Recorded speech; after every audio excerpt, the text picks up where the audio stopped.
So when I start to shatter these belief systems, people are either on one side of the fence or the other side. Mm-hmm. And the one side of the fence is, I can't believe this. It's not true. It's not true. Because what would it mean for my reality if it was true?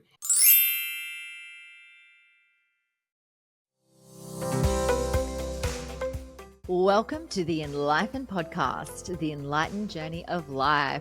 Because we're not just here to chase enlightenment, we are here to live life, to embody all aspects of ourselves, to bring the sacred into every day.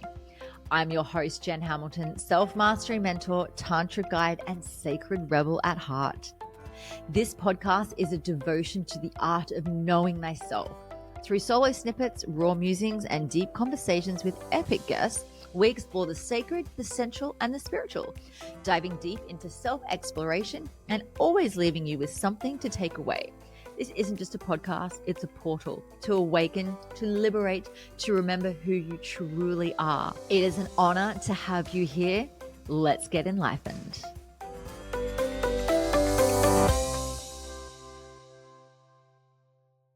Hello and welcome to another episode of the Enlightened Podcast. I'm your host, Jen, and my special guest today is the spiritual accountant, Abbey Rose, whose mission in this world is to revolutionize wealth distribution by empowering communities to dismantle the economic disparities that perpetuate inequality. Through her transformative tools like the Priestess of Prosperity Oracle deck and the education of people through community programs, Abbey empowers individuals to transcend 3D limitations and manifest abundance across all realms. Abbey's mission is to awaken financial sovereignty, ensuring that prosperity becomes a sacred, soul-led journey for all. It was such an incredibly eye-opening conversation we had with so much depth and so many holy shit moments. So without further ado, let's dive in. Hello and welcome to another episode of the Enlightened Podcast. I am joined by the incredible Abbey Rose today. Welcome, Abbey. Hi, Jen. Thank you. Thanks for having me here. Now, I've known you for a few years. We actually connected in person as well at an event a few years ago. When we've been connected on social media for a number of years, I fucking love the work that you do. And I'm so excited for people to hear this because this shit blows my mind. Tell us what you do. Now, you're known as the spiritual accountant. You are here to literally shatter paradigms and thought processes that we have learned about finance, business, tax, all of the things. So guys, if you're listening to this, be sitting down because we are going places today and there is no filter on either of us. Yeah. So Abbey, welcome. Let's dive in. Tell us all about you. Oh, God. Pressure's on. Pressure.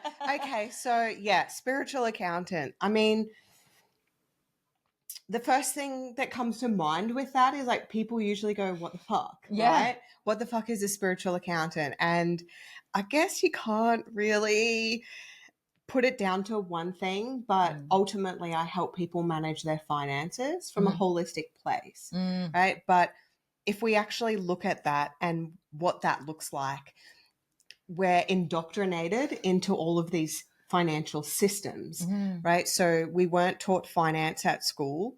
The teaching of financial education through uni is controlled, should I say. And then it's like, as an accountant, my whole career was devoted to becoming a tax agent. Yeah. And it was right up until that final moment. You know, I did my best trying to help businesses, help people save money on tax and run their finances. But what I found is that I couldn't really help people the way that I wanted to. Like I was a person that people didn't like seeing at the end of the year. Yeah. So, you know, and people have a lot of financial trauma and they kind of outsource these decisions to accountants, and they think that accountants and tax agents have their best interest at heart. And I went through this whole awakening process And now I just deliver accounting and financial management and asset protection in a way that actually helps people, in a way that we care about because naturally humans, when we have resources and when we are provided for and we have an overflow of those resources, we want to give back. We want to help others. We want to do more in the community. So it's very multifaceted, multi-layered, and there's different variations of the spiritual accountant. So it depends what people want today. But yeah, it's a fun thing. Yeah. And would you agree that like when you generally have an accountant, like they're a slut for the ATO, aren't they? Like they're like a slut for like these laws or these they're not even laws as you teach people. Like these are things that you participate in unknowingly. Like this, one of the things that has blown my mind about, and you've shared a lot about this recently, and you cop a lot of shit for this, is like teaching people that tax is voluntary. Yeah. Let's go there. Okay. And this is Australian law. So if you're listening to us outside of Australia, this may not apply in your country, but it's global. Okay, I stand corrected. Thank you. Keep blowing my mind. More. Yeah. Oh, yeah. And this is where TikTok is having a lot of fun right now with me. And I guess before I go into that, let's look at, you either believe or you don't. You know what I mean? It all comes back down to your belief system. So before I start addressing this stuff, I actually want to presence your beliefs, because these beliefs were handed down to you from your parents, who was handed down to you from your grandparents, so this is belief systems that have been around for centuries. So when I start to shatter these belief systems, people are either on one side of the fence or the other side. And the one side of the fence is, I can't believe this. It's not true. It's not true. Because what would it mean for my reality if it was true? And how much money have I lost as a result of this truth? Yes. So some people go into like I can't believe it. I will refuse. Shut it down. Yeah. Back away from it. Like, you're full of shit. This can't be real. That's against the law. I'm going to get arrested. You're going to get arrested. We're all going to end up in jail. Exactly that. Like the resistance that people have. Massive. And I would say that this is one of the biggest things that people have resistance to in their life. Like this is one of the oldest paradigms. I don't know about you, but when I was like at a very young age, I was set up with a Dolomites account. Yes. At the Commonwealth Bank. Yeah. Oh, you should see what I shared today. Please tell us, please. No. Just who owns the Commonwealth Bank? But this is the thing. Like when you start digging and when you start going through and questioning every narrative, especially this one that is like, you cannot escape having a financial system and education in life. You just can't. No matter how poor or rich you are, there is some level of knowledge that needs to be had around finances. And when we are taught certain things from such a young age, and we hear things and we hear money doesn't grow on trees, like all of these belief systems. The only thing in life is certain is death and taxes. Exactly. Oh, they're snobs because they've got the big house with the pool and the nice car in the driveway. Like all of these indoctrinations that we have from such a young age. We've all built our money mindsets from a very young age. But not only that, it has become so taboo that no one talks about their income. No one talks about what's in there. Like not even with their partner. Like I even remember my parents, like mum would like, oh, well, dad doesn't get involved in the finances. I handle all of that. You know, like there's so, and everyone's got a story around it and nobody talks about it. Yeah. Financial trauma is massive and how many marriages even break down because of it. Yeah. And then the whole child support system is a business that operates on the breakdown of those families and profits from that. Yes. So, you know, we can look at it from a position of like, you know, everyone looks at all the other traumas, but no one looks at financial trauma. And I think it's because people are scared of what they would find. Yeah. And I guess this is where I want to be here to share with people that I found it, I found how deep and how dark it goes, and it's not scary. It's just a matter of when you know what it is and you know what it isn't, you can choose. Yeah. Right. So most people feel like they don't have a choice with their finances. Like, I have to go bankrupt. That's the only way. And then there's agents that are paid and employed and trained and indoctrinated from the government that profit off that. Yes. Right. So, yeah, a lot of the stuff that I share can be a little bit abrasive, but my intention is good because I think when we do have the awareness around this stuff, we can then make a different decision. Yeah. Yeah. We can absolutely. make a different decision and we can then be empowered. And we actually managing your finances is not hard at all. It's not. I teach people how to manage their finances, and it's not barefoot investor, it's not profit first, it's conscious cash flow. Yeah. And it's actually how you can shift those behaviors. But before we do that, we have to look at, well, why are we handing nearly half over to the government? Yeah. If not more. Yeah. So tell us about the fact that like tax is voluntary. Right. So then you have the other side. That was huge. I go on tangents. We're in like the spaces of polarity here. Keep up. Yeah. So the other side is the belief of like, it's voluntary. Hang on a second. Wait, I've got a choice. So when I show the evidence of this, for some people, it opens a door. And, with that comes 1,000,001 questions, and with every answer comes another 10 questions. Exactly. So if we break it down to the most simplest layman terms, there is nowhere in the Australian Constitution that tells you have to get a tax file number. We're just told when we start work that you have to. Like there's nothing in the Constitution that says you have to. It's that's just the done thing. The done thing. Yes. Yeah. So, and when you look at the tax office and you look at the way that they treat you, they call you a taxpayer and they call it client services. So we are clients of the ATO. Right. So then I break down, well, what is this client relationship? And it's like, it's a trustee relationship. There's fiduciary responsibilities. And essentially the CRF fund is what holds all of the people's money, which is raised through revenue, taxes, fines, fees, charges, penalties, blah, blah, blah.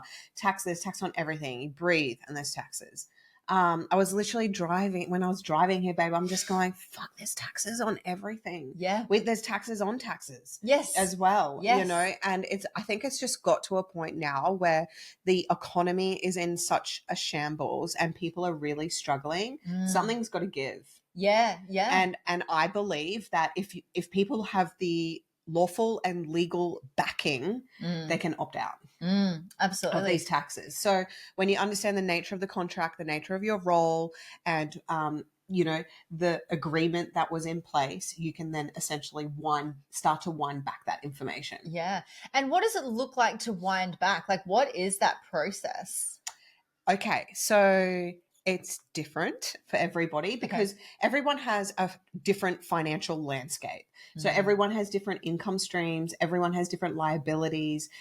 Everyone has different goals and dreams and different family units. And, so there's not really a one way fits all approach. So what we do is we look at it, we look at your financial life. We look at your financial well-being. We look at your income, your assets, your liabilities. And then we look at your debts. And what is real debt and what is fake debt, because there's obviously real debt that you can leverage to generate wealth, but then there's all these debts that's fake, like HEX debts, tax debts, like there's all these made up debts. Right. So then we sort of decide whether or not we want to go through a redemption of those debts and discharge and clear all of those debts. And to do that, then there's, a process to follow. then there's structuring as well. So structuring your business, moving it into the private sector, private trust, asset protection, all sorts of things. So I guess it's like there's not a one way fits all approach, but we just help people with where they're at, with what they want to achieve, and we're making a social stance because, you know, the politicians and the people that are in control of these fiscal policies, the bureaucrats, they all benefit from it, right? It's literally profiting off human activity. Yeah. So we kind of make a stand against that. You know, we don't want, we want to cut out the middleman, you know, like, so I look into, you know, government spending and the appropriations and where it's going. I put on my story the other day, they paid 20 million for a website that hosts 20 doctors. Oh, 20, I saw that. Yeah, right. So, Yeah. and then I was looking at the defense budgets, and they have projected 92 billion for defense spending. So then, you know, I look at the history of tax, I look at the budgets and the forecast, but then you've got to look at what actually happens as well. So when you can understand how the system works, how money is created, living in a debt-based economy, like, you know, all of the money in our society is debt, backed by debt. You know, it's not anything of any value. It's not gold back. When you borrow money, the bank is not giving you their money. No. You know, again, they're just the middleman and they're profiting. So there's going to be a massive shift. There has to be. Yeah. Like yeah. are we technically in a recession at the moment? Are we classed as a recession? Absolutely. Yeah. And it's only getting worse as we're going to have more de-dollarization. Yeah. And look, Trump announced I don't want to get too political, but Trump announced the other day he's abolishing the IRS, and that's why he's brought in the tariffs. And then he said there will be no tax on anyone who earns under 150,000. Wow. So, you know, he's making really progressive steps towards the way. And because he comes from business, right? So if you look at government raising revenue and spending revenue, it's business. Yeah. So you've got to have revenue producing assets. And I think what's happening in Australia is the government are treating its people as the revenue. Right. So they're using the people to create the revenue instead of having the revenue producing assets. Yeah. You know, the Bligh government sold off a lot of Australian assets. You know, it was very stupid. But, you know, the main thing I think is we're really just pushing for this tax reform because it's just got so ridiculous, the amount of taxes that, you know, the major conglomerates are not paying taxes. And you can see that in the tax transparency reports.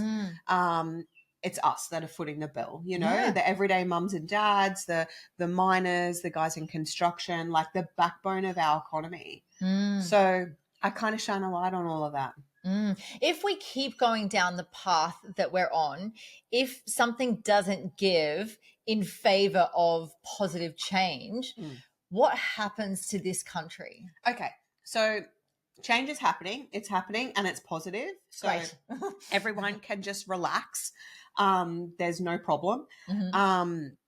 And I guess this is where if you focus on the problems, you'll be forever in You'll see the problem. Yeah, you'll be forever seeing the problem, right? Yeah. And, you know, I spent a lot of time focusing on the problems and then I just made that decision to shift and was like, let's be solutions focused. And look, I'm not the only one that's solution focused. You've got to understand. And this is why, like, this comes into like competition spaces as well. Like, you've got to understand there is no competition.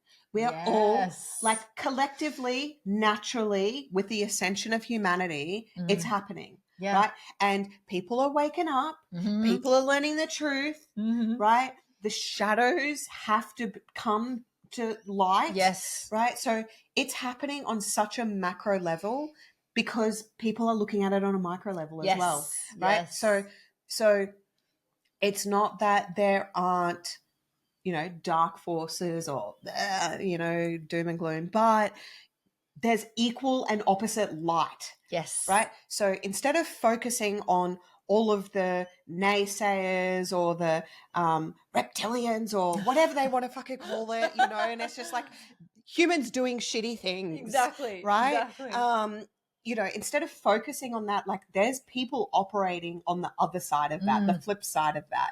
And there is equal and opposite. Always. Always. Yeah. So I think the problem just has been, for a long time, everyone's had their awareness on the darkness and people haven't had their awareness on the light. Yes. So I like to put a light on the light, Yeah. I like to share the communities, the projects, what we're doing.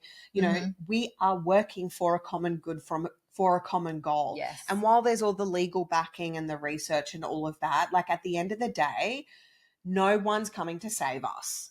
No, they're really not, because the people in power are pocketing, right? They've got vested interest in the current system. So it's not going to change. It's up to us. Absolutely. Right? It's up to us. So we've got the, I guess, legal protection.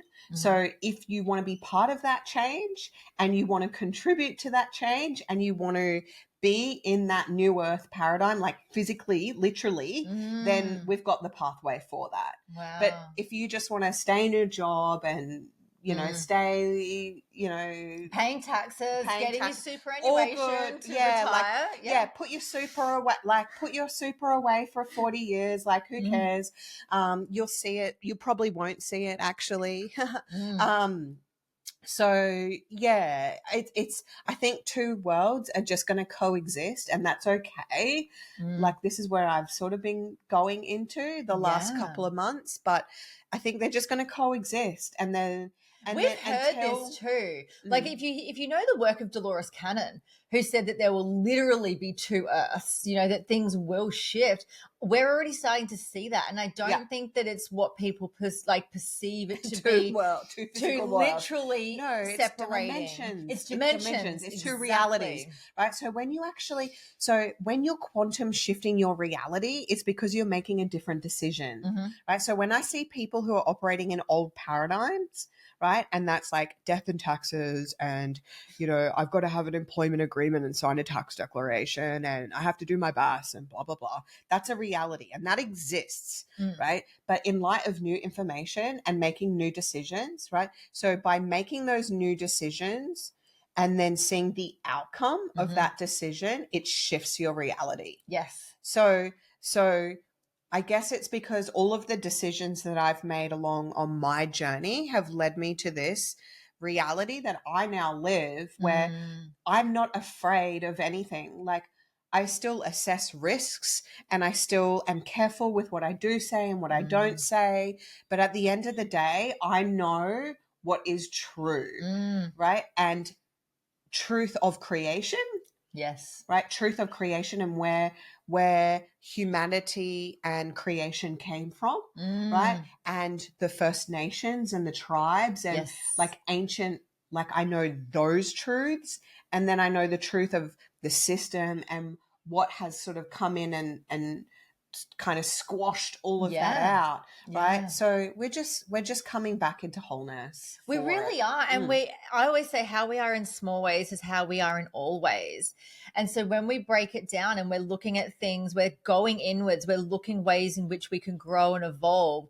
I always say that, like, there's a lot of like healing stuff out there that's kind of like being on a subscription model, which is no different to the pharmaceutical industry, right? So what we're noticing is that people are doing the work on themselves. We're not returning essentially to wholeness. We're just remembering how whole and complete we are. Yeah. How we are in small ways, how we are in all ways, how we are in the micro is how we are in the macro. And so when it starts to happen on the micro, it's like, is this the permission slip that I needed? And like, you are a trailblazer in this stuff. And I said, I can't remember if it was Cass I was speaking to last night or another friend. I said, I'm so excited to interview Abbey because this woman is so strong. She comes up against so much hate, so many things in the media. You've had people turn on you. You've had people try to squash you. You've had people come after you. And you're still going, I'm doing my thing. Good for you. And we're going this way because you are so dedicated and passionate to this. And I love that about you. And I really acknowledge that about you, because it is literally having to rewire everything that you thought the world was to be. But also we're seeing this in other areas. Finance is just one of those realities. There is multiple paradigms. If we look at, parenting paradigms, relationship paradigms, sexuality paradigms, like there is so many layers. Like, Abby and I were talking before about, Tantra. And just the way in which people perceive certain tantric concepts and what Tantra is in the world. And I'm here to go, no, it's not just that. Like, it's what you've maybe been led to believe, but it's perhaps not what you think it is. And so, like, my mission in life is to educate and, facilitate that space. And we are seeing this massive shift. And I feel as though, what you were saying is when you look at the light, especially when we start to look at the light collectively, we're all like, have you seen the light? Have you seen the light? Of all things, instead of going, oh, we're just trying to run away from darkness. Like, get away from the bad guys, because wherever you are, directing your attention is where your energy is flowing to. And that's what you experience more of. And the more that you experience that, the more you think about it, the more your body gets on board with an emotional response, your nervous system gets on board. And then you're just in this downward spiral. And I always say, if you can spiral downwards, you can spiral back upwards too. Don't stay down there. Exactly. Tell us about some of the awakenings that you've had, or that other people that come to you have, that's like, that can't be true. Like, can we touch on birth certificates? Yeah. So that's what actually started it all. Oh, really? Right? Yeah. So, I went through obviously the darkness, and I had a massive catalyst event that was the result of a lifetime of being asleep, right? And I was faced with some financial decisions, and I was 2 subjects shy of my tax agent license, and my whole world just got obliterated. And you got to understand, though, that when you're going through uni and doing postgraduate, like, I'm learning tax law, right? So I've studied international business, I've studied corporations law, I've studied tax, right? So I've done corporate fraud as well. So my last 2 subjects, I was 2 subjects shy. And because of this tower moment, I was faced with a financial decision, and that was whether or not I was going to go bankrupt. So if you're an accountant and you go bankrupt, they actually strip you of all your licenses and registration. Yeah. So for all the haters out there that love to say, Abby's not an accountant, motherfucker. Yeah, I am. I'm just not a registered tax agent, and nor would I ever want to be, right? So here's the thing.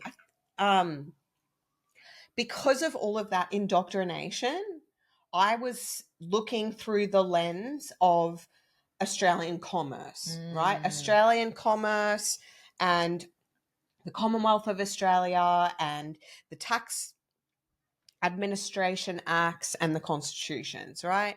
And I'm like, it was so funny because I even had an enlightening moment like 2 weeks ago where I went back to my uni books and I was like, man, I'm just gonna pull this back out for a hot minute. And I just, like, 2-3 pages in, right? And it's just all like, you can see the code. Once you see it, you can't unsee it, right? So you have to understand, just like in the medical industry, all that indoctrination that people go through. And it's not their fault. Like, it's really not their fault. That's what they've learned. Lawyers, right? So even through law and all the law study that I've done, lawyers are trained in court process, right? So when you remove court process and you actually study the law and cases, there's a lot to be said there as well. So when I went bankrupt, I just was like, fuck it, I'm going bankrupt. I don't care. I will recover. Yeah. So I went through the paperwork, and it's from the AFSA, Australian Financial Services Authority. And what they do, in essence, right, and I've even had bankruptcy agents argue this with me, and we've done a full circle because, like, the indoctrination, you can't see it, right? And even when I first saw that, and it was like, when you go bankrupt, what they do is they remove you as trustee and they put someone else in place. So they appoint a trustee, right? And I guess from my experience as an accountant and setting up structures and trusts and companies and doing all that for like a decade or longer, I was like, my like discretionary trust, my family trust, what trust is this? Like, trustee, what are you talking about? So I asked question because I was like, I had a family trust and that's what I run the practice through. But they weren't talking about that family trust. And I'm like, well, if I'm trustee of a trust, what trust am I a trust? Yeah, what trust is this? Somebody tell me. What trust is this? Right. And this is where, especially on TikTok, they love to call me a tin hatter because God forbid I ever mention the word straw man. Right? Oh, I love that. Yeah. Right. God forbid I ever mention the word straw man. And straw man actually came from the original free man, the free man. Right. But let's look at what this actually is. Right. So essentially, when you were born, right, such a beautiful, like, childbirth, it's such a sacred, right? And again, indoctrination, hospitals and all the Intervention, right? all of the things. Yeah, that's another podcast. Isn't it? So when you're born, literally, you're cut from life force before you're even ready, right? So they cut the umbilical cord. And we have the law of duality, right? So with the living, we have the dead, right? And it's the same in commerce. We have public, private. We have the living, we have the dead, right? So a corporation is a corpse. It's a dead entity, right? So what happens is your mum fell pregnant. She goes to the doctor. The doctor is hell bent on getting a due date. And they apply this like fabricated calculation of like, this is when you conceived. So this is, 2 weeks of the last. It's not the actual date of conception. No, right? no. So the reason they do that is because the World Health Organization is attached to the World Bank. And when the doctor registers the pregnancy, it registers with the World Health Organization. And they take an insurance policy out over the placenta. I did not know this one. Yeah. Okay, keep going. So we then fast forward. Yeah, it gets great. We got a whole ebook on this one. I mean, we can go deep, and it goes religion. It goes full blown, but like that's not for everyone. And I like to bring it back to like practicalities in the world. And it's like, okay, there's this whole process at birth. And what happens is they actually announce your arrival. They say, we can see the crown. The crown is here. We can see the crown. The crowning, yeah. Right? They're announcing your arrival because you are the crown. Right? And so there's this misconception, right? And this is where, we follow crown law and, people in common law, they're like trying to find, I'm the living. No, you're the crown because crown is mentioned in law. The living is not, right? They mention natural persons, but still it's not living. And there's all these court like cases and people trying to fight to prove that they're living. And it's like, actually, you just are, you're the crown. Like if we look at crown lands, it doesn't belong to the majesty. It belongs to the people. Yes. We're the crown. The people are the crown. Right? We are the crown. And crown is like your crown chakra. Crown chakra. Right? Yeah. So through your direct connection to God, source energy comes through your crown chakra. Right? And then source energy is our energy, and we put our energy out into the world. And this is the true currency, right? Is our energy, right? So a lot of people are swapping time for money, and their energetic resource has been limited, right? So I go very spiritually onto that side of thing too. But let's go back to the birth. You're announced, you're the crown. Then you come out, they cut the umbilical cord before, right? So you're considered an invalid. But then we have the law of duality with life is death. So that insurance, that little insurance policy is actually over the placenta. Right. So what happens is you're the living, the placenta is the dead, and that insurance policy gets paid out. But what has happened is so the doctor or the nurse or midwife or whatever is like, has the baby got a name? And so this is a copyright infringement because the mother and father name the baby, the doctor and the nurse then take that name and put it on a piece of paper.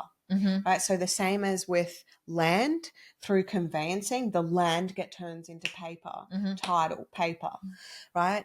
So you get turned into paper, but it's not you, right? So the word you is actually plural. And when they say you, it's are you living or are you dead?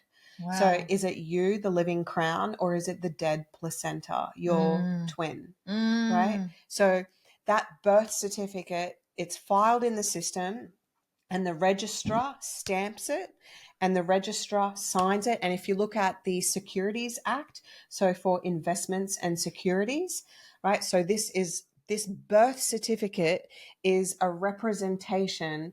It's like a share certificate of the security interest in your trust, in your estate, right? So this trust was created and there is a share certificate. There is a value of that estate, right? And it accumulates over time.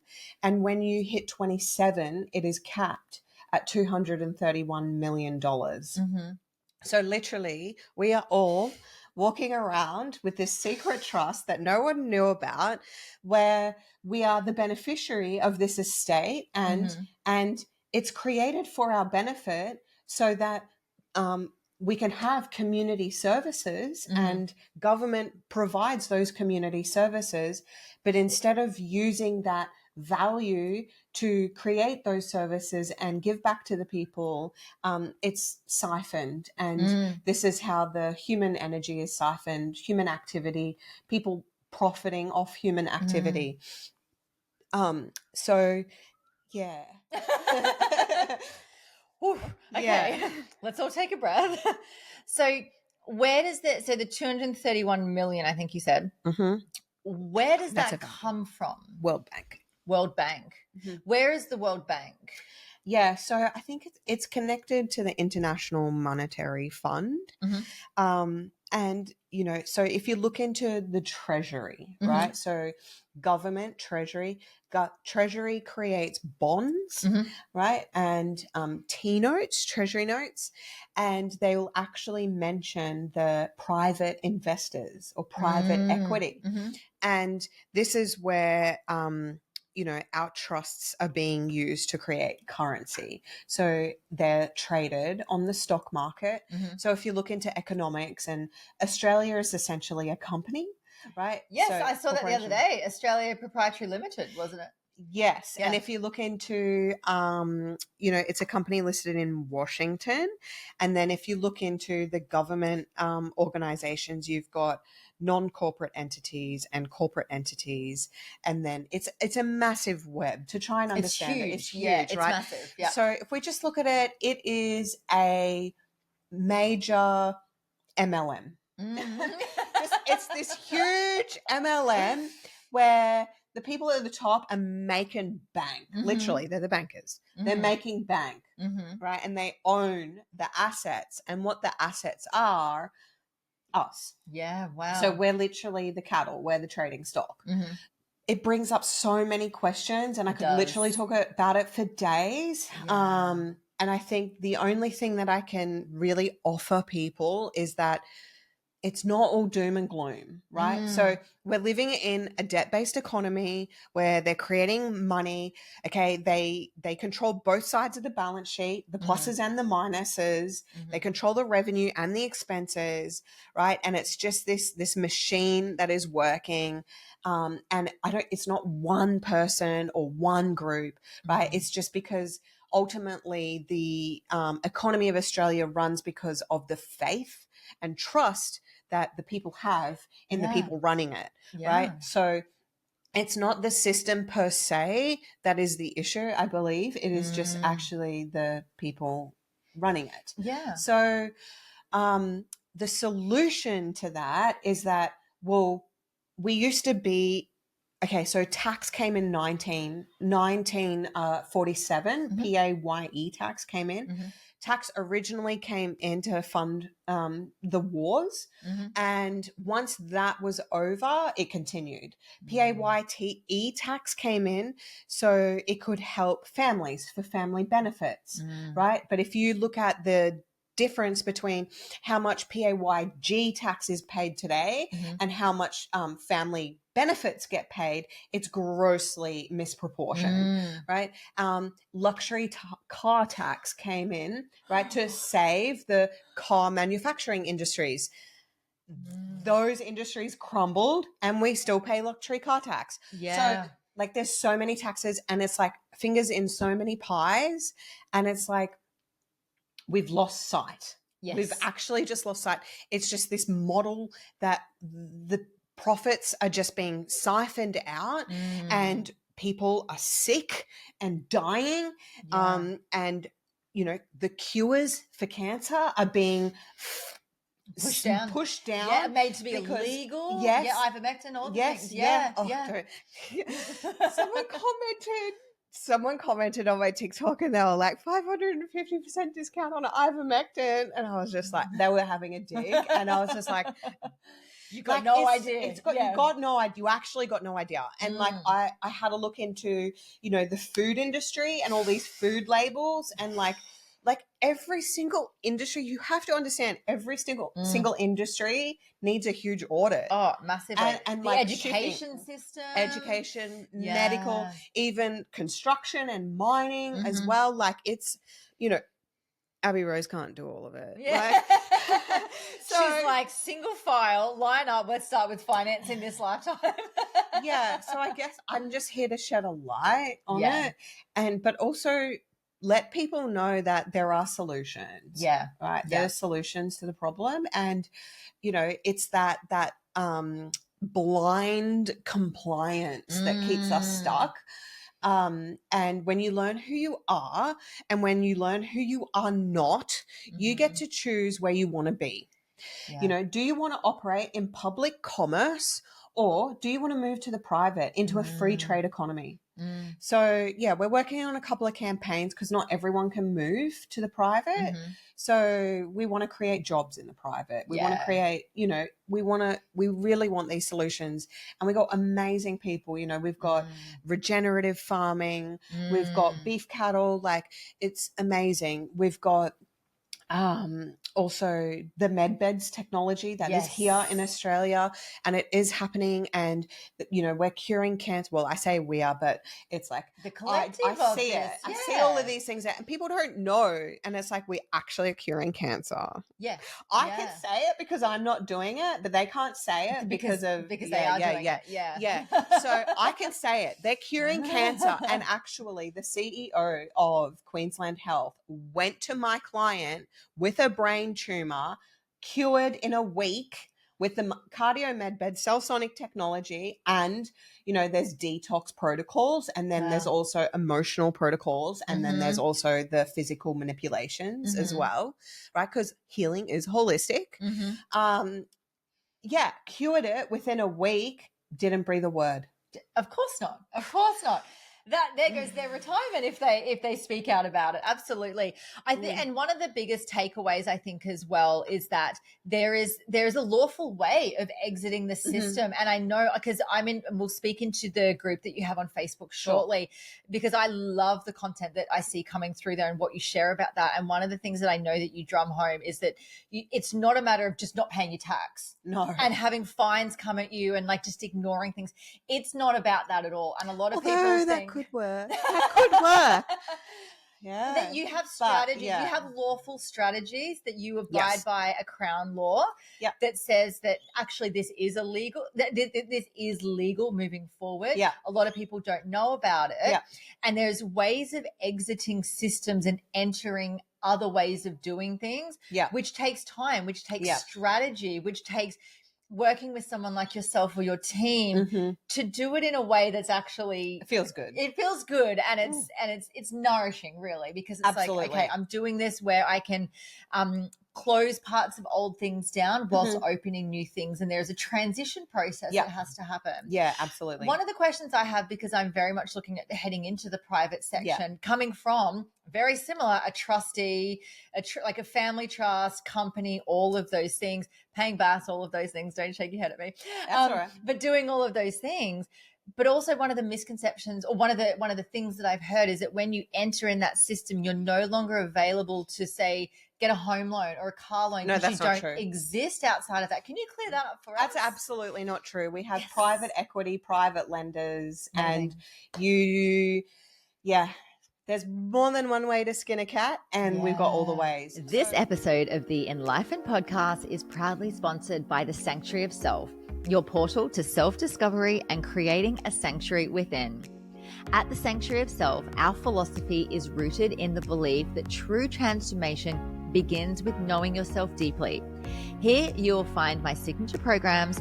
It's the home of all of my Tantra offerings, including in-person sessions in Brisbane, workshops and trainings all around Australia. I invite you to start with the Flourish Collective membership, a nurturing sanctuary for personal growth and transformation.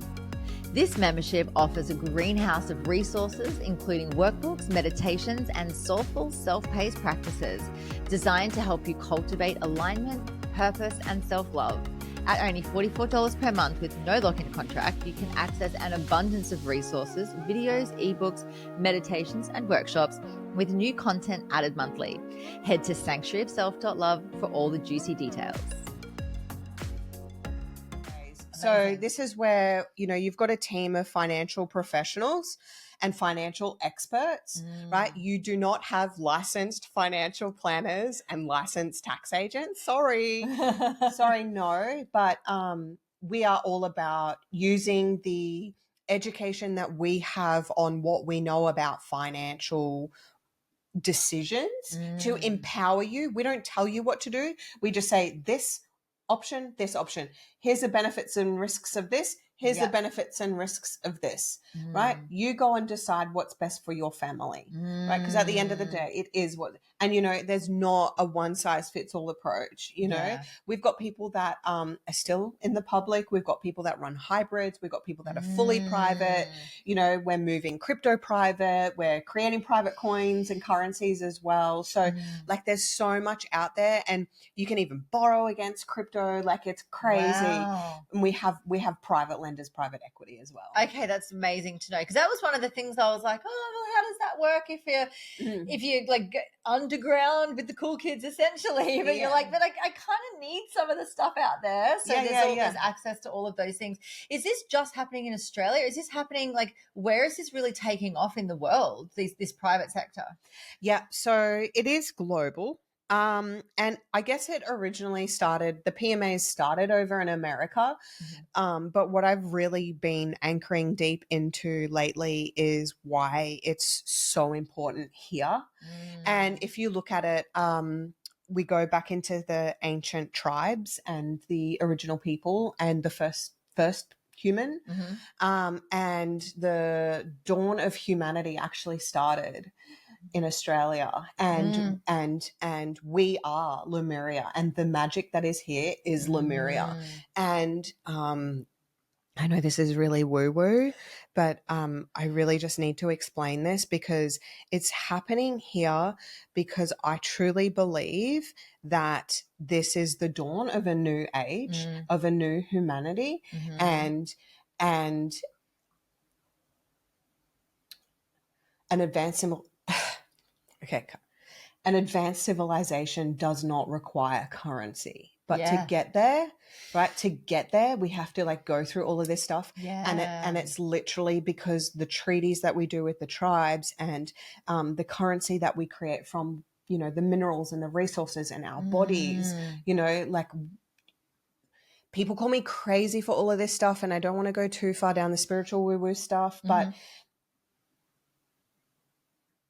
it's possible. It might not happen in our lifetime. It's possible, and it's happening even whether you choose to look at it or not. Exactly. And, you know, even the Ubuntu theory and the theories, the Ubuntu culture, that's South African tribes, is that we are so abundant and we are so resourceful and we are so, and literally if everyone contributed to community 4 hours a week, right? 4 hours a week, everyone would have everything they need. Wow. Right? 4 hours. And it's like the culture that we've been indoctrinated and ingrained to is like so, it's becoming outdated. And I think there's a lot of deprogramming that needs to go into that. But the de-dollarization is going to happen. We are going to move to decentralized finance. People are going to, you know, start creating more resources and ways. And it's just, it's not going to be attached to this debt-based economy and this fiat-backed bullshit, really. Yeah, it is. And we've got to a point where it's out of hand. Oh, it's so out of hand. It's so out of hand that it's tipped the scales, really, that everyone's going, well, hang on, there's got to be another way. And I think we really started seeing this in 2020 when COVID hit. Sure. You know, what you were saying before about like seeing things from different perspectives and people sort of like following the crowd essentially, and, you know, doctors preaching a certain thing based on... I kind of call this the COVID of commerce. Yeah, I agree. And it was COVID that really, I guess, cracked wide open and amplified our truth, our fears, like all the stuff that was underneath the surface came out during that time. When everyone like went into lockdown, when everyone was really just in such a fear base, everyone's nervous systems really showed them what was sitting underneath the surface there. And I think we're experiencing that. And I think it's going to go round in sort of the different areas. So we've had health. Well, let's not call it the healthcare system. It's not. They're glorified drug dealers, right? Yeah. We've had it in the pharmaceutical industry. You're now, you know, such a pioneer in the financial and wealth space. Like we said, there's the education system to go. There's, you know, corporate, there's building, there's mining, there's all of these different industries that are getting shaken up. And it just might be the fact that they're already getting a shake up. We just don't know about it yet. We haven't caught up yet. Yes, please. So with COVID, I just want to bring something to people's awareness, right? So this is the prime example of the toxic narcissistic relationship that we have with government, right? Because everyone stopped working and they were like, how am I going to live? How am I going to survive? Yeah. Right? So what happened, right? The government magically created this currency, right? And it literally came out of nowhere. But let's break that down a little bit further. What was that for? Because we were in lockdown. People weren't getting their hair and their nails done and they weren't going to SeaWorld and Dreamworld or the movies. People stopped living their lives and they were given $750 a week. But what was that for? That was to buy stuff. Buy stuff. Keep the economy going. Right. Keep the economy going. What were we buying? Stuff and things. We were buying food. Yes, that's so we were going to buy food. Yes. Right. And we were paying our mortgages. Yes. Right. So even though we got the money, it was going back. Got the money. Yeah. It was going back again. Yeah. Right. So I posed the question, If the economy literally stopped tomorrow, what do you think they'll do? Make money. Make some money How? up. Yeah. Create some more. Like, here, have some more money. Here, have this. Like when you're talking like literally millions of people, it's like, where did that money come from? Now the country's in so much debt, which is not even real debt. It's just numbers on a screen. It's numbers on a screen. Right. So the Australian National Debt Clock, people think that debt is us. We owe that debt. No. This is moving from the debtor to the creditor, right? That debt, right, is a representation of all of the currency that has been created, right? So anytime they raise a debt, raise credit, right, that's putting money, currency into the economy, right? Then the economy spends it. We then report our taxes, right? That's revenue to Australia. Australia then issues the treasury bonds. The treasury bonds then issue it to the bank. Fractional banking goes out. Cycle goes round and round, right? So people think that we owe this debt. We absolutely do not. That is not our debt. We're the credit that backs the debt. We're the human resource that backs that debt, right? And that's why they can keep borrowing and like inflation just keeps going up. Prices keep skyrocketing. The bubble is going to burst. It will. Right? And honestly, we're in an age now where inflation should not even exist because we're efficient and we have the technology. But see, people just want to profit. And when they're profiting, what's happening? The service is diminishing or the product is not as good because they're trying to cut corners. Why? Because there's taxes. Why? Because the government want to profit. Why? Because it pockets all of the bureaucrats, right? So it just goes round and round. So we lose quality of service and product, but we pay more for it. That's why a chip packet is now 80% air, you know?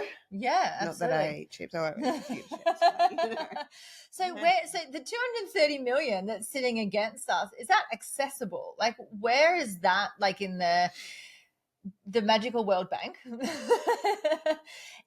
Are we able to access this, like, this money that we say that we're born into that's against our name? I don't really want to answer that question. Okay. No. So yes and no. Right? Okay. Yes and no, right? So you're never going to be able to access those funds through the fiat-based AUD government reserve federal note backed debt economy. You are never going to be able, right? It'd be taxed anyway if we did.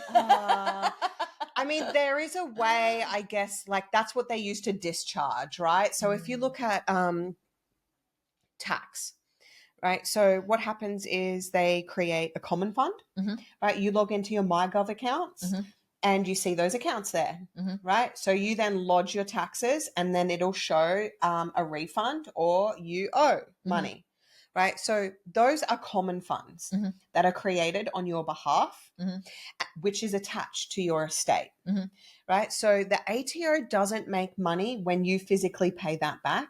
Right? The ATO makes money when you lodge, because what happens is you lodge your taxes, the ATO records the revenue and makes the money off that, and then you're paying it back, right? So it's attached to your estate. So this is where they take the funds out of your estate, create currency, right? But then you're paying it back. So you're essentially paying back yourself. And for the natural love and affection, we can then discharge the debt. Because you're the debtor and the creditor, you're the living and the crown. Wow. Yeah, right? But, you know, there's, oh, God, there's so much around that. Please don't try and do that. Yeah, the ATO, we call it paper darts, paper tigers, right? So I guess when it comes to lodgements, you are either going to lodge with a tax agent or you are not. Simple as that. And if you're not lodging with a tax agent, you're learning how to lodge yourself. I'm going to leave it there. Okay, perfect. There's so much more that you teach in this, in your programs, and because you've got so much stuff available online. Tell us about your group Untethered and what people can find in there. Yes. So I guess Untethered was born out of me just ranting and raving one day, and it got legs and let's go. So I guess it's my little safe corner of the internet. Yeah. Right. So a lot of the stuff that I share, I mean, lately I've been doing a lot of podcasts, which has been really cool. And I just think there's this like, haha, I'm all over the internet. You can't get me. Right. But, if it's on other people's podcasts, so thank you so much for giving me the platform. Always. Yeah. But I have my little corner of the internet, and it's my little safe net place of just sharing these truths and sharing the solutions and sharing hope and sharing empowerment. So, not everybody, everybody's journey is different. So I have different things for different people, but ultimately I just want to empower people around their finances, and that might not be a tax thing. It might just be cash management. Yeah. Or it might be a tax thing. So let's look at that. I know a lot of people are really struggling right now. So they're probably going to look at it. Yeah. Probably going to look at the tax thing, because if we've got to save money, like where are we going to save it? Yeah. Imagine if you got a pay rise of all of the tax that you pay. That would be amazing. Yeah. Yeah, absolutely. Yeah. So, I love that you've shared all of that, and I'm so grateful. I want to park what you do, and I want to circle back around to who you are as a person, because like I've mentioned, like, you are a trailblazer, you're a leader, you're a queen in this space, and you are so resilient. Like, the amount of shit flung your way and you are still standing, you are still doing your thing. You have had employees turn on you. You have had national articles written about you. 3 now. You're like, yay, we made it to the media again on Saturday. Because like, there are people that will be listening to this that are going to be big leaders in their field that are trailblazers as well, that like they take a small knock and they're like, I can't do this, and we need to have resilience. And I would love to hear what that looks like for you on a personal level. Yeah, because I have big leaders come to my space, and I can see the distinct difference between those that truly believe and the minute we just revenue, they're off and it's like, yay, mission achieved. But then I see others that are heavily indoctrinated and so scared. And it's like, when you build such a huge following and revenue based on that, and the idea of like moving away from these systems and like the risk that it could potentially bring to your revenue and to what you've created. So I guess this is where I can't give people courage. I can't. Like, as much as I want to just hand out, as much as I just want to hand out courage like it's going out of fashion, I can't give that to you. All I can give is information and be the example. I literally have had so much shit flung at me. I've had the ATO, I've had Supreme Court matters, I've had defamation, employee, I've had court matters. They even went to my family, and I had child safety at my house. Like, I've literally every single government agency and department was used as a weapon against me. Right. I've had child support as well. So I've seen, I kind of was flung into that whole role that, what a lot of men go through. And I think that opened my eyes a lot there too. So I guess it's like, I faced off with those demons, on a very practical level, on a spiritual level and an emotional level too. And really, the resilience doesn't come from doing nothing. So it's like embodiment, right? I stand here today with this courage and with this resilience because I've lived it and I've breathed it and I've walked it. I've walked the fire to show people the way. So I can't give you that courage, but at least I could be the example. And until you walk it yourself, you're just not going to know. Yeah, you don't know it. Exactly. Yeah. Exactly. Does it ever, like, all of these are big things to have government corporations, ATO, all sorts of things knocking at your door, sending you letters. Does that rattle you? Like, does it shake you enough to be like, what the fuck am I doing? Or do you come back to your mission, your legacy, your courage within? What does that look like? Always. Okay. So great question, right? Because it is the legacy. It's your legacy and your soul's mission that literally drives it. Because I would be lying if I said there weren't times where I was scared, right? Out of my brain. And I had to like move through layers of fear. And literally I ended a relationship because of the fear projection I got, right? And I literally, he was like, oh, the AFP, they're going to get you, look. And I just like went into this huge fear response and had 2 hours in the shower where I was catatonic, right? So this is a very real thing that people experience. And I was like, probably doesn't support my mission as much as I need right now, But when it comes down to it, when it really comes down to the truth and the fact of the matter, it's the legacy that drives you. That's your safety. And I would literally stand up in a court of law. I will stand for this legacy and I will stand for these changes that we need.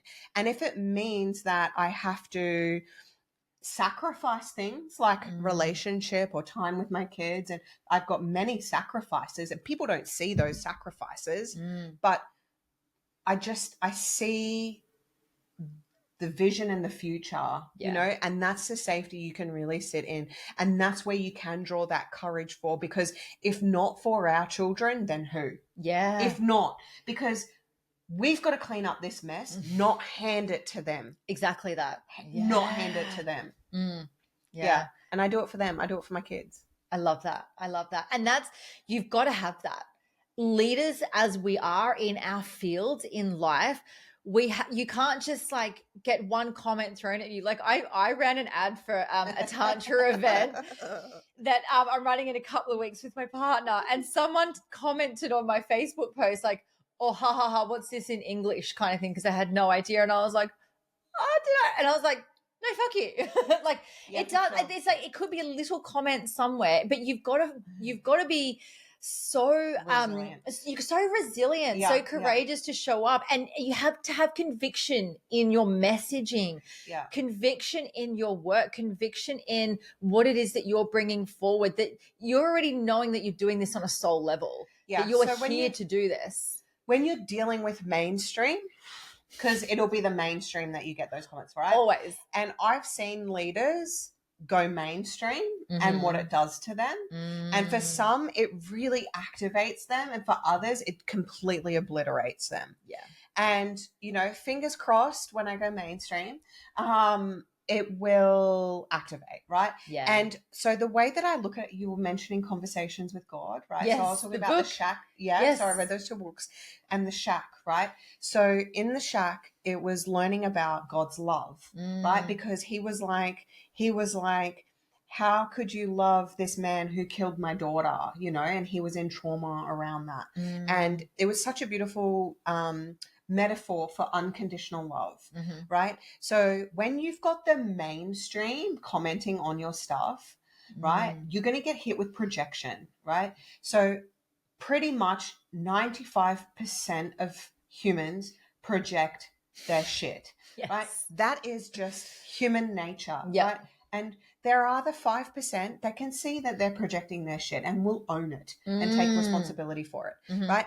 But mostly people will just project their shit. Yeah. So when I have that, I look at it from a space of unconditional love, not to condone what they're saying, but to just be aware of their current reality and the projection that it is. So I don't let it penetrate my field. Yeah. Right? Because I used to have the projections and the hate, right? And it would penetrate my field. It would drain my energy. I would want to prove, justify, like fight back. Yeah. Right? But that's because I hadn't integrated, right? So when I integrated all my shadows and So when people say I'm a fraud, I'm not an accountant, I'm a glorified bookkeeper, I don't know what I'm talking about, or I'm a tin hatter or sovereign citizen and all of this, I have integrated the aspects of me that are that. So fuck you. Yeah. And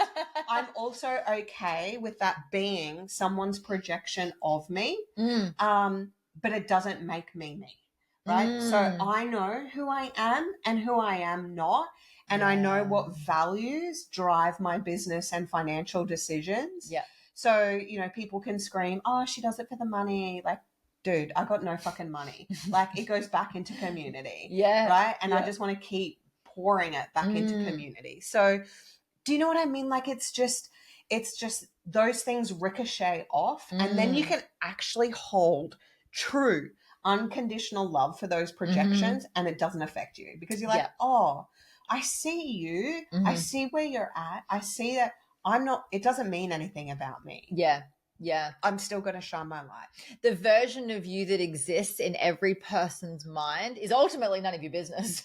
Exactly. You know? Yeah.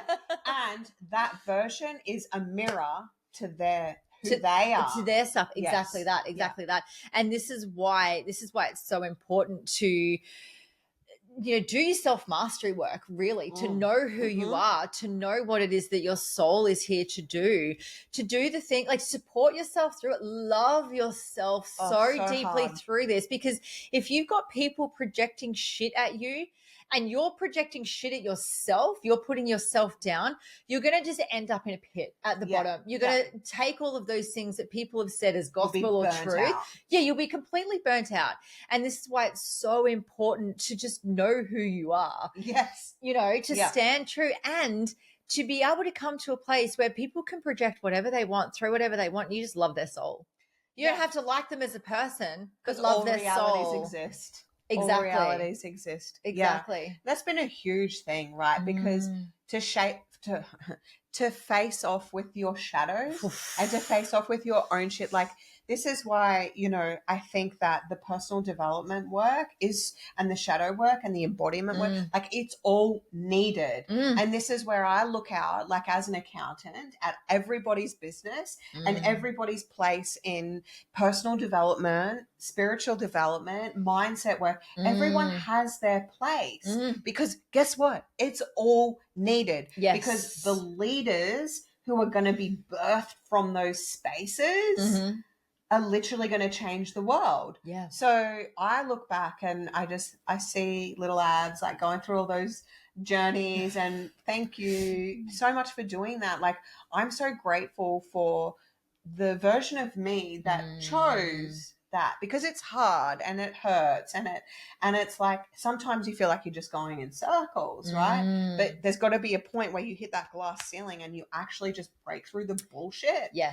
And it comes through that embodiment, that somatic, that, you know, we're circling back to all the stuff you do. Yeah. Which is so, you know, it's all connected. It is all connected. Understand. There's not, like, I couldn't do my stuff without your stuff. Yeah. Yeah. And likewise, exactly that. Yeah. Crazy. Tell us something that's lighting you up that you're working on at the moment. Like what's really sparking joy in the land of Abbey Rose? Oh, wow. Oh, there's so many amazing things. There's so much happening in the community right now. I mean, TikTok's blowing up a little bit. Amazing. So that's been a lot as well. So I've been moving through that as an empath to have that. But what's really exciting me right now is I've got my 2-day immersion tomorrow and I'm get to just be in my spiritual creative self space, helping create these visions and create these visionaries and these leaders.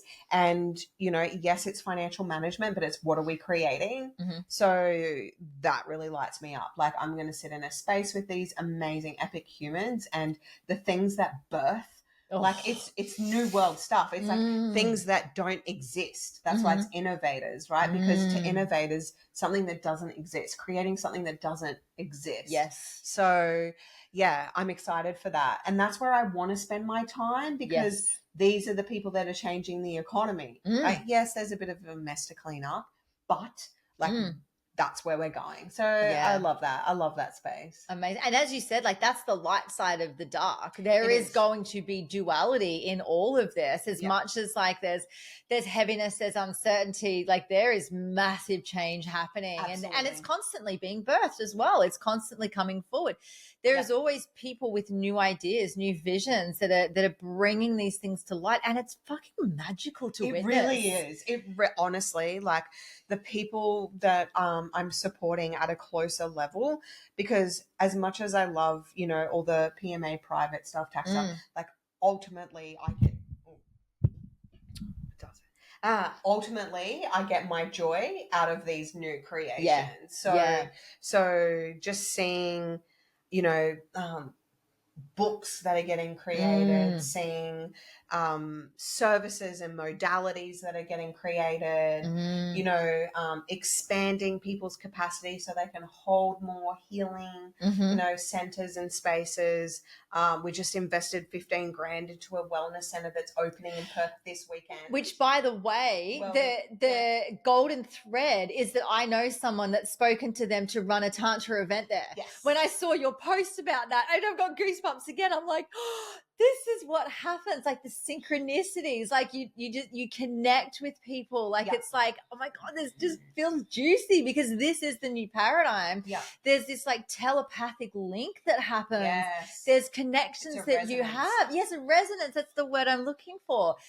And it's like, that's the place I want to play in. That's where I've always played in. That's where I always want to play in because cool shit happens there. Yeah, it really, really does. It absolutely does. So yeah, there's a lot of amazing businesses, services, products. Like it's just people that are actually helping people, you know. I've got one woman, I was literally doing a session with her and she helps with like parents where their kids are just diagnosed with ADHD and like she is breaking down paradigms on that. Yeah. And she's created, and I helped extract it from her, the recipe book for children newly diagnosed to make it easy for parents. And I'm like, do you know how important this is? Like you just got to look at it like it's not even about you anymore. No. It's not. It's about what are we creating and what happens as a result of these creations being in the world. Yeah. And when you just step into that, like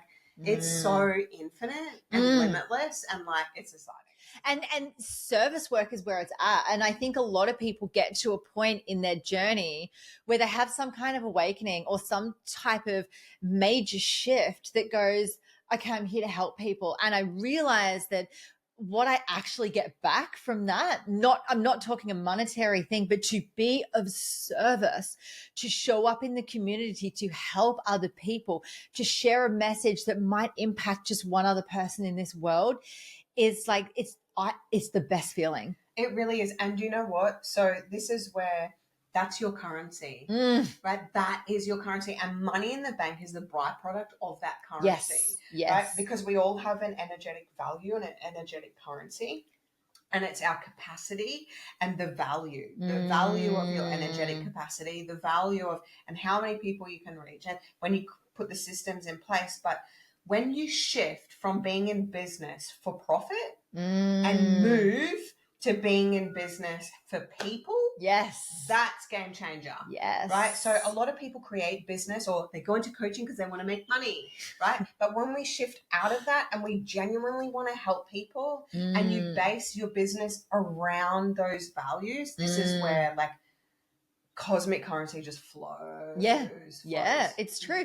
And you meet really amazing people along the way. You know, you have connections with people where there's that resonance. You just get it. Like people that are in that space as well. Yeah, like you just, it's a feeling that you get. It's a connection with others that you have that's so different from like your sort of like mainstream surface level. Like you and I were talking off air how we've both sort of spent time just in our own personal bubbles. Yeah. Because like sometimes going out into the world or like going to networking events that we've been to and stuff, it can be quite taxing when you've got to make small talk. Yeah. Or people just want to talk about, so what do you do? Yeah. You know, and they want to sort of talk about, which is great and that's fine.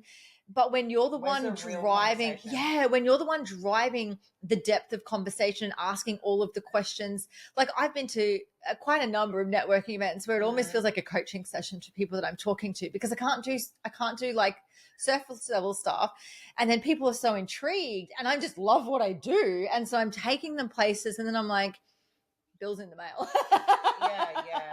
You know, but this is the beautiful thing about connecting with people in community, common unity. You know, we all have that common resonance, that feeling that we have together, that we're all People working want towards connection. something. Yeah, people love connection. So speaking of community, how does everyone find you on Facebook? Untethered Group? Untethered Group. Amazing. Floating around on Instagram and TikTok now too. Yep. But yeah, I mean, I'm personally not on social media. Yeah. Because I'm trying to leverage my time so you can create these things. But yeah, I like to drop in every now and then and do a live and do a thing. But jump into the Facebook group. There's lots of tools, lots of resources. I'm going to be doing a podcast soon on a rebirthing as well, out of the matrix, and a free masterclass on that. So yeah, I just like to show up in that little safe space. And you run Zooms regularly as well, because there's a lot of questions. And I've jumped on one of the first Zooms, I think it was a long time ago, that had my mind blown. I was like, oh, I love all of this stuff. So I would highly recommend getting on one of Abby's Zoom calls. How often are you running them? Once a month. Okay. So it used to be fortnightly. I've run that's been consistent pretty much since 2021. Yeah. Every fortnight. And then I had a bit of a break when shit sort of went down. And then I come back strong. And so I'm doing it monthly now, and it's free. Right. So I used to charge for it, but now it's absolutely free. If you jump on the live, or you can pay and you can get the replay and you get additional resources and stuff like that. So my next one is on the 13th of May, and then I've got another one in the beginning of June. So yeah, that's always a really great place to start, and it opens a massive amount of can of worms. It does, because this is where the questions start to roll. And then just being in the Untethered group, there's like, you could run anything, any word in the search, and you would find it around this stuff. Yeah. If people are wanting to go, okay, this whole private thing sounds really good for me, exiting this system sounds great, where does it even start? Do people work with you personally, your team? What does that look like? So I've got a team. So there is a quiz that you can do, because it gives us a bit of a gauge of where you're at. And then you'll have a chat with my community manager, and she can talk to you and talk about a pathway. It might be jumping on the webinar. It might be looking at some financial resources. It might be booking a strategy session with one of the financial planners. Like, yeah, we just sort of custom design it. And then I have, the journey of sovereignty. We do establishments, we do asset protection, we do trust, private trust, a lot of education in there too. And then I've got obviously the Visionary Mastermind. So yeah, there's a lot there. You'll speak to the beautiful team. Like, I've got such a beautiful, amazing team that they're all like, this is even what we've been like really filling into as a team unit, is like being heart-led.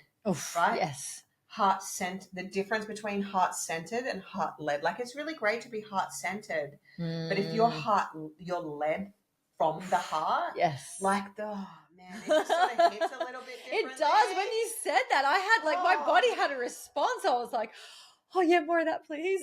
Yeah. So I'm really, really loving the team. Everyone's very heart-led. Everyone wants to serve at the highest level. So if you don't get me, you are getting the next best thing. I love that. I have one more question before we wrap this up.